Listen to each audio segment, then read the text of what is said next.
for the Susan Taylor Podcast, where we discuss the yoga of mind, medicine, and healing. Author of Feeling Good Matters, Sexual Radiance, and the Vital Energy Program, Dr. Taylor imparts authentic knowledge and practical tools that inspire, educate, and empower us to be a healing force for positive change. So join us and take your life and our planet to the next level.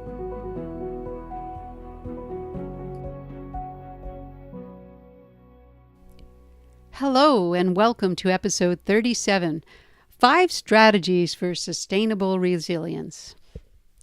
It seems as though everyone wants to be resilient these days, and going through life events and relationship disasters, job losses and relocation, and sometimes all within a 10-day period, can lead one to feel fatigued, despondent, and perhaps in total despair. We don't have too much control over our external situations or occurrences that do happen because that's part of life. But what if we could change our perception around these types of occurrences? Resilience is both an innate quality, means we're born with it, but also it's an acquired quality. We can do things to acquire and build our resistance and perhaps make it much stronger. Today I'd like to discuss both, but mainly how we can acquire resilience. And why is this? Because resilience is our level of vitality and our ability and desire to take action in the world with a clear, calm, and focused mind. I started my research on resilience when I experienced a period of time when I was challenged with 3 top stressors. Actually, they call them the top stressors: loss of a loved one, a move across country, and a career change with no job. And I remember the moment when it all hit within a 48-hour period. Yes, within 48 hours, the tornado of life happenings just hit like a wave, like a tidal wave. And I wasn't able to swim out of that wave very quickly. It took me a couple of hours to put things together. But, you know, when we talk about the waves, in the ocean, I've done a lot of wave riding, and they have closeouts, and it felt like a closeout. You're up at the top, and the next thing you know, your face is planted in the sand at the bottom of the ocean. That's kind of the way it feels sometimes when we have so many stressors pile up at once. Stressor, again, I'm defining as a perceived threat on life. I have always thought of myself as a resilient person, and rightly so. Faced with challenge, I would feel the pain of it like any human being, but I was able to turn it around and look at the opportunity. In fact, I did with this situation. I turned it around and I got into the work of psychiatry at that time. However, this time I did all of that and everything seemed okay. And I thought I was doing okay, but what had happened was a few months later, I noticed I couldn't remember phone numbers. I couldn't remember just simple things. And when I started to study the brain even further, because at that point I was working in the field of psychiatry, I noticed that my memory center, and it would be the hippocampus, probably was just like what they say in the studies. It had shrunk. However, I was really unaware I was under that much stress because I've always been able to ride the wave. And many of you out there listening probably ride the wave, and we don't realize, wow, this really does take a toll. So I wondered, how am I ever going to bring my memory back? How am I going to restore myself? Am I done? Is this what it's supposed to be like? And of course, my background in nutritional biochemistry with meditation and the field of psychiatry at that point, I was able to do and study and bring it all together, the science and the practices. And that brings me to what I call acquired resilience. As I mentioned, we're born with a resilience factor, and that's what makes us survive in childhood after all. You know, some children aren't as privileged. I mean, I was a very privileged child, and probably most of you have been very privileged, meaning we had food on the table, we were taken care of. And, you know, sometimes children aren't born into that, and they have to really overcome a lot of struggle, but it's that resilience, that will to live, that allows them to overcome many times the improper care And that's what resilience is. But it goes only so far. Of course, there's damage that is done over long periods of time. And that's our acquired resilience that we need to start developing. And that comes from our habits. And many of you have been on the podcast for a long time and in the programs that I do. And I've always talked about the only difference between each and every one of us is our habits. Our habits of thinking, of course, that's first. Our habits of what we feel and our habits of how we project action out into the world. There are two major concepts that I will weave into the resilience training, and many of you also know that I do resilience training now with the Department of Defense. And there are two major concepts that I weave into all the types of resilience training. And the first is to become established in being. And what I mean by that is where we're able to overcome our fear and self-doubt. We have the skills and the tools to be very confident within ourselves and know the difference between the outside world and what's really going on within. We have that confidence and trust, as I mentioned, in ourselves and even in our relationships.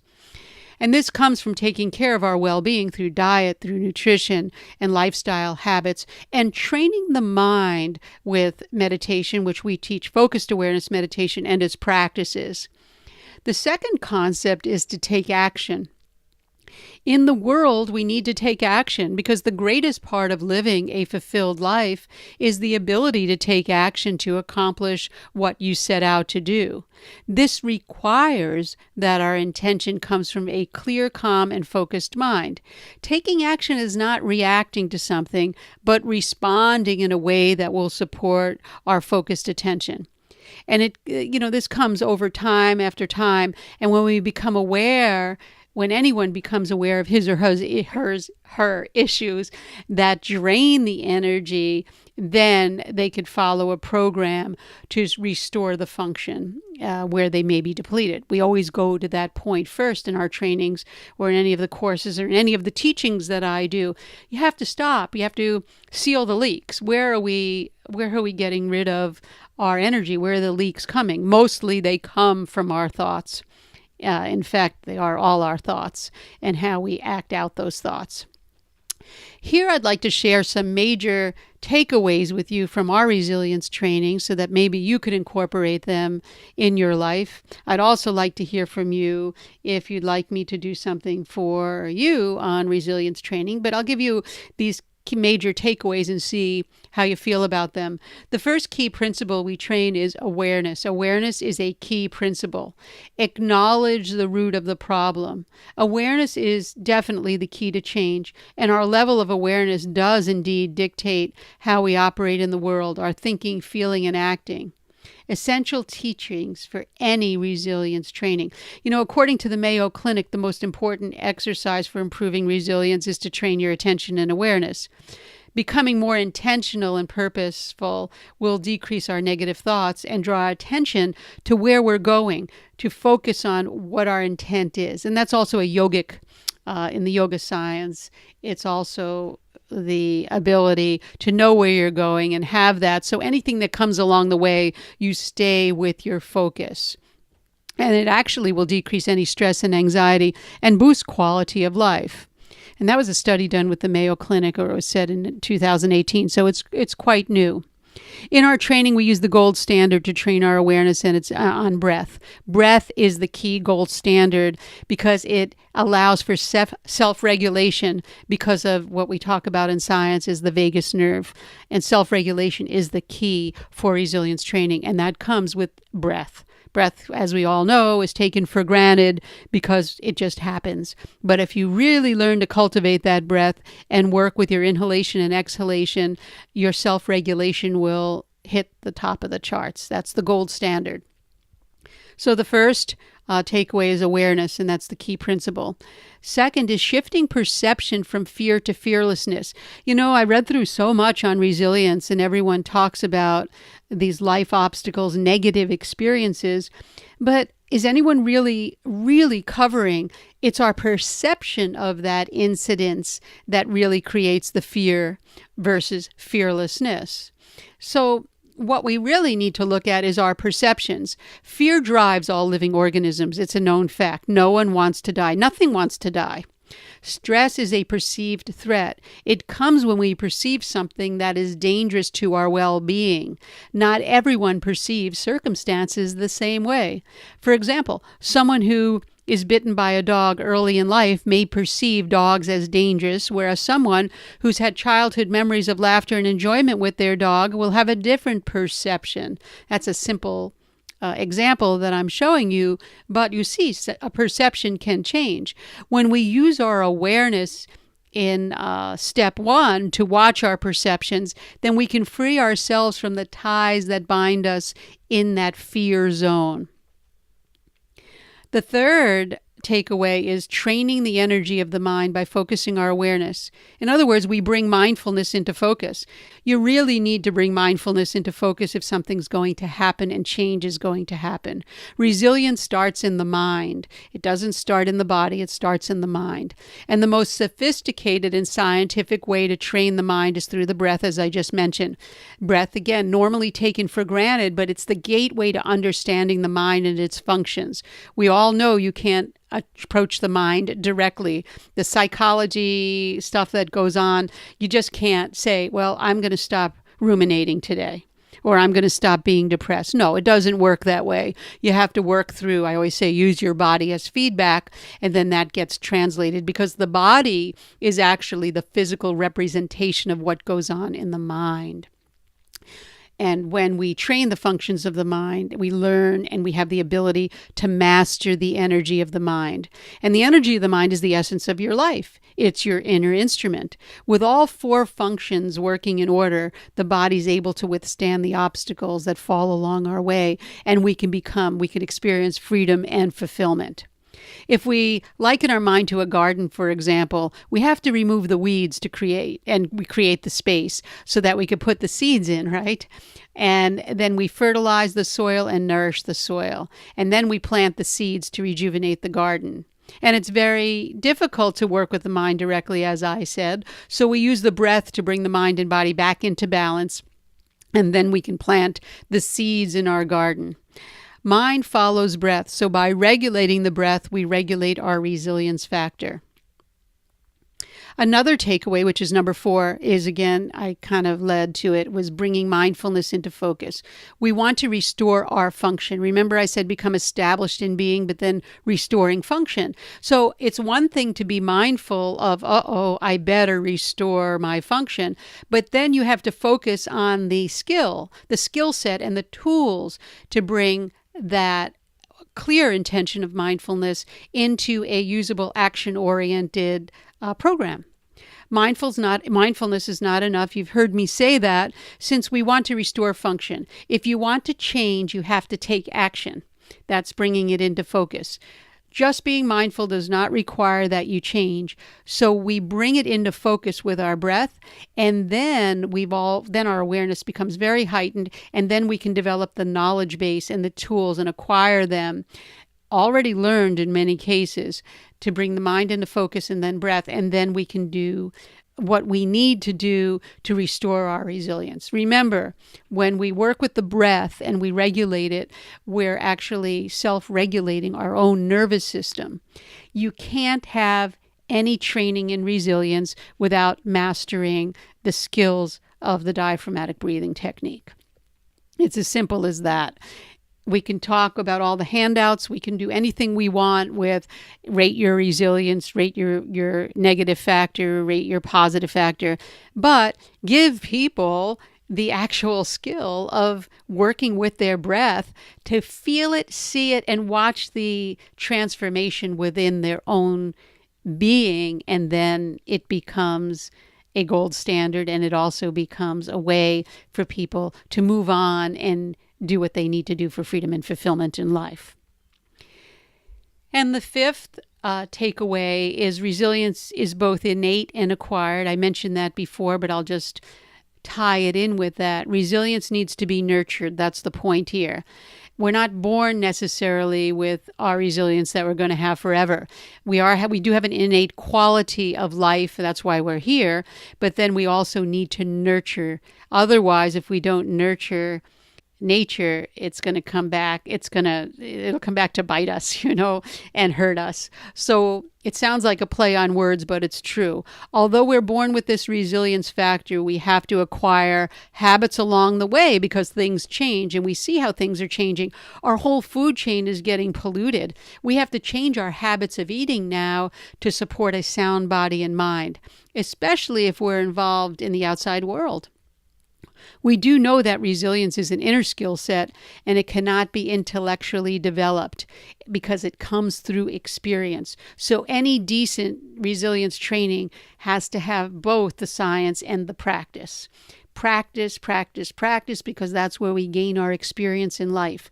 No one can give you resilience. You can give it to yourself. When people have the knowledge and experience in working with their mind, they're more robust in the face of stress. They view their problems more effectively. In fact, problems might not even be problems anymore, while not taking them as a threat. And we have the tools. We can give the tools. We could train ourselves in those tools to maintain strong relationships. And the most important relationship actually that you have is the relationship with yourself.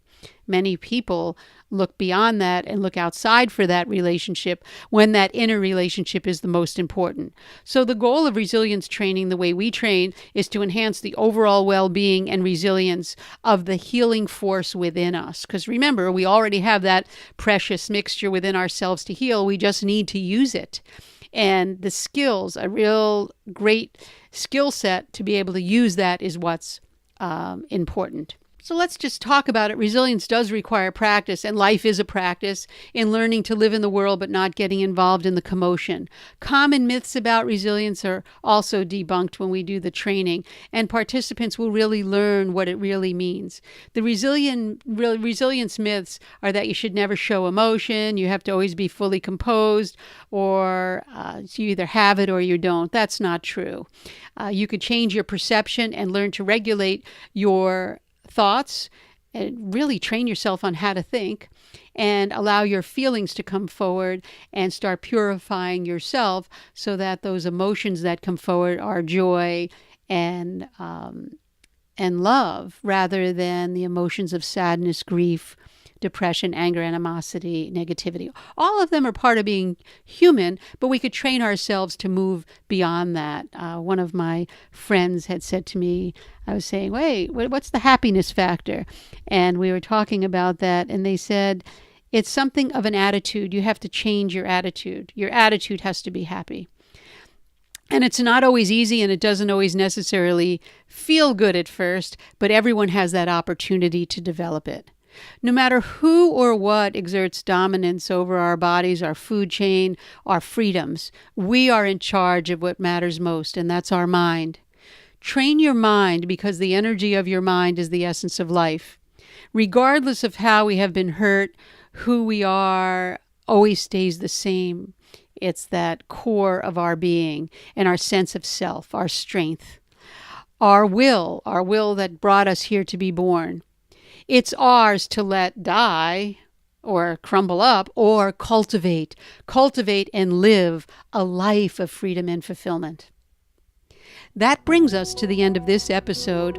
And if you'd like to be notified weekly for new podcasts, please subscribe. I want to thank Nancy for asking for the resilience, what I do in the resilience training. I was asked this past week, what do I do and can we provide that? So I thought to share some concepts in what we do with the resilience training. So thanks, Nancy. It was wonderful to get that suggestion. Keep in mind that the Susan Taylor podcast is available on iTunes, Google Play, Stitcher, and TuneIn. Also on susantaylor.org, where you can click on the podcast to subscribe. Contact us at susantaylor.org with any questions, comments, or feedback.